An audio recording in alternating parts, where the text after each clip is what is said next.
même malgré tout cela, il peut arriver qu'on n'y arrive toujours pas. Et il reste la dernière méthode, celle qui est, j'allais dire, la plus célèbre, mais c'est un peu ça, c'est le grattage. Personnellement, c'est quelque chose que j'utilise uniquement en dernier recours. Si on peut éviter, c'est pas plus mal. C'est pas plus mal tout simplement parce que c'est vraiment une phase où on peut faire beaucoup de bêtises et on peut carrément ruiner une hanche et ruiner tous les efforts qui ont été faits pour l'ajuster. Vous savez qu'il y a au moins deux matériels utilisés. Il y a le cutter, où on va carrément enlever de la matière sur l'anche. Personnellement, je n'y touche pas. Je n'ai pas peur des cutters, mais là, je trouve la chose beaucoup trop risquée. Et il y a le papier de verre très fin. Vous allez lire beaucoup de choses, vous l'avez déjà lu sans doute sur Internet entre autres, comme techniques différentes de grattage des hanches. Je vais vous donner la mienne, celle que en particulier des Écossais m'ont transmise. Comment gratter? Gratter toujours sur une hanche sèche.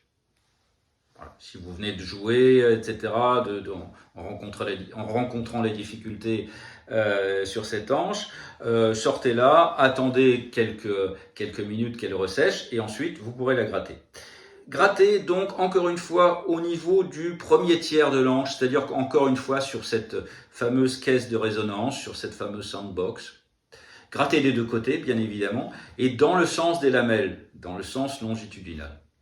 À faire une seule fois par séance, on teste, on voit le résultat en termes d'équilibre, en termes de difficulté, et si ça ne suffit pas, on continue à jouer, mais on remet un grattage à la séance suivante, au jour suivant.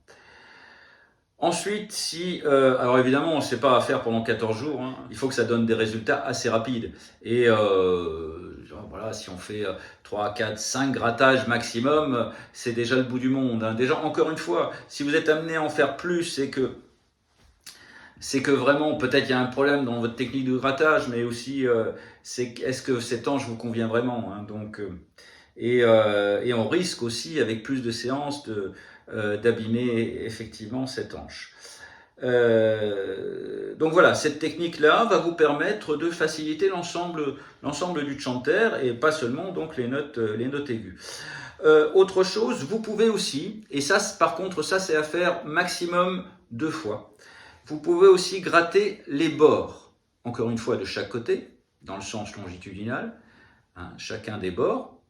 Et alors cette technique va vous permettre de libérer les lamelles. Ça, vous pouvez l'utiliser si vous sentez que vous avez une hanche qui est dure, vraiment dure en son, et que manifestement elle ne vibre pas assez bien. Donc ça peut faciliter les vibrations de l'hanche. À ne pas faire trop souvent, donc 2 fois maximum. Pourquoi? Parce que ça peut conduire à aggraver votre hanche. Ensuite, vous pourrez lire effectivement aussi des techniques différentes de grattage de bout de lamelle, de façon à faciliter la sortie des notes aiguës comme le si bémol aigu. Alors je l'ai beaucoup fait sur certaines hanches et avec des résultats très variables. La facilitation du si bémol aigu était souvent au rendez-vous, mais j'ai souvent pu constater que ça donnait de mauvais résultats sur la durée de l'hanche. Et c'est vraiment désormais quelque chose que je recommande plus du tout. C'est vraiment cette partie-là de bout de lamelle, c'est une partie très fragile, hein, c'est là où le roseau est très fin, on est vraiment en toute extrémité et on peut faire en fait beaucoup plus de bêtises qu'autre chose et pour des résultats qui sont pas forcément garantis sur la durée. Donc vous pouvez savoir que ça existe, vous pouvez trouver des techniques différentes pour le faire, mais moi je ne recommande pas. Donc 2 techniques de grattage sur la soundbox et sur le côté. Si malgré tout cela, ça ne fonctionne toujours pas, je vous conseille de mettre l'anche de côté, au moins pour un certain temps, et de passer à une autre hanche. C'est malheureusement comme ça qu'il faut avancer, sachant que si vous y revenez plus tard, le roseau aura travaillé naturellement, ce sera humidifié en fonction de votre environnement de vie, et vous pourrez peut-être observer une facilitation de l'anche. Ce sont des choses qui arrivent que j'ai observées moi-même. Alors ensuite, si ça marche, c'est quand même le cas le plus souvent, eh bien continuez le travail avec votre combinaison de bourdons préférée jusqu'à arriver à un résultat d'équilibre sur la durée d'une session, d'un set.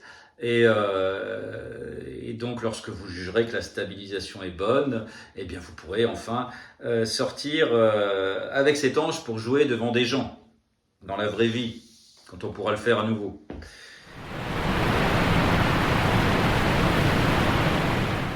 Dernier point, en fait, dernière difficulté que vous pouvez rencontrer, c'est le crawl. Alors, qu'est-ce que c'est que cette chose-là ? Eh bien, écoutez, je vous ai préparé une petite illustration sonore. Le crawl, c'est ça. Voilà, c'est donc une note qui crunch. C'est quelque chose qu'on observe essentiellement sur le si bémol aigu et le la bémol aigu dans une moindre proportion. Pourquoi est-ce que cette note crawl, crunch, eh bien parce qu'elles sont encore trop dures. Et donc la technique que je vais vous donner peut vous permettre d'éviter justement des techniques de grattage risquées, plus risquées, et vous permettant de passer ces notes. Parce que en fait ces notes sont dures, donc pour les passer donc et pour les passer en supprimant ce crawl, eh bien on va augmenter la pression. Et en augmentant la pression, si possible, eh bien on va les rendre beaucoup trop hautes. Donc on est face à un dilemme, soit on n'arrive pas à sortir ces notes, soit on arrive à les sortir, mais ça ne sert à rien parce qu'elles ne sont pas justes.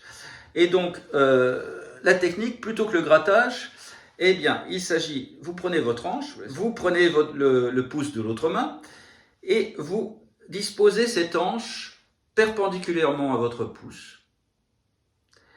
Et vous allez la polir les lamelles, le bout des lamelles. Vous allez la polir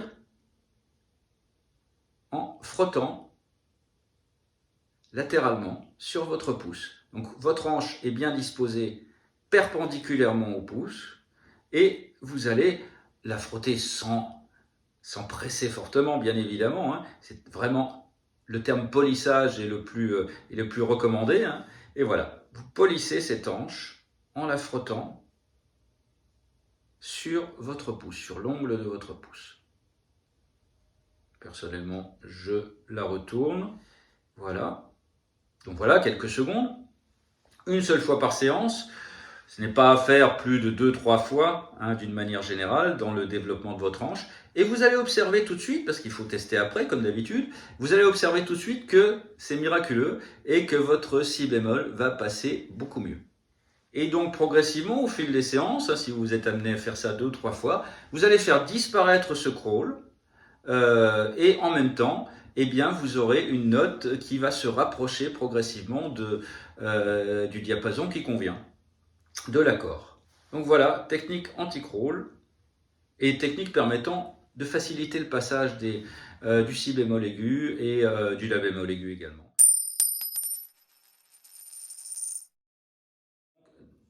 Règle d'or, deux règles d'or, ne pas s'attendre à ce que ça marche tout de suite et ne pas insister trop longuement. On va y perdre sa foi, son énergie, son courage et c'est quand même dommage. Donc ça suppose effectivement que vous ayez un certain stock d'anches neuves pour pouvoir travailler. Enfin, bien sûr, quand vous avez fini votre session de travail, ne laissez pas votre hanche dans la poche, sortez-la. Et dans ce cas-là, vous mettez une souche morte dessus, sur votre chanter, de façon à la protéger, de façon à cette souche morte va lui permettre à cette hanche neuve en travail de rester dans un environnement un peu humidifié. Et sachant qu'ici, j'utilise une de ces souches avec vis. Bon, c'est pas ce que je recommande d'habitude parce que la vis a tendance à abîmer le filetage, mais pour l'instant, ce sont les seuls que j'ai trouvés qui ont qui sont munis d'un petit orifice et qui permet aussi qu'il y ait un peu d'air. C'est toujours un équilibre, l'hygrométrie, surtout sur les hanches neuves, sur les hanches. Et cet air va aussi permettre de faire en sorte que notre hanche ne traîne pas trop dans l'humidité, comme elle l'aurait fait s'il était resté dans la poche. Voilà. Donc ne jamais laisser votre hanche en travail dans la poche. Travaille tous les jours, travaillez-la tous les jours, bien sûr, c'est la constance, c'est la régularité qui va vous donner des résultats.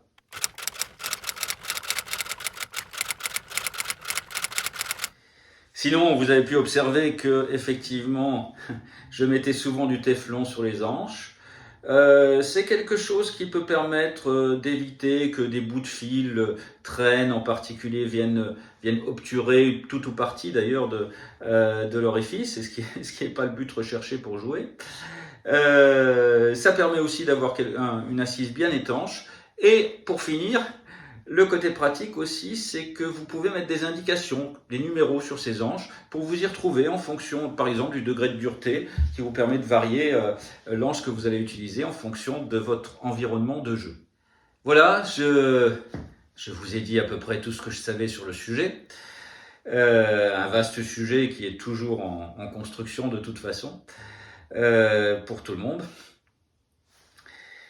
Et je vous souhaite de trouver régulièrement ce que j'appellerais la perle rare, la bonne hanche bien équilibrée, pas trop dure, avec un joli son et qui va vous durer longtemps. En attendant, keep piping. À la prochaine fois.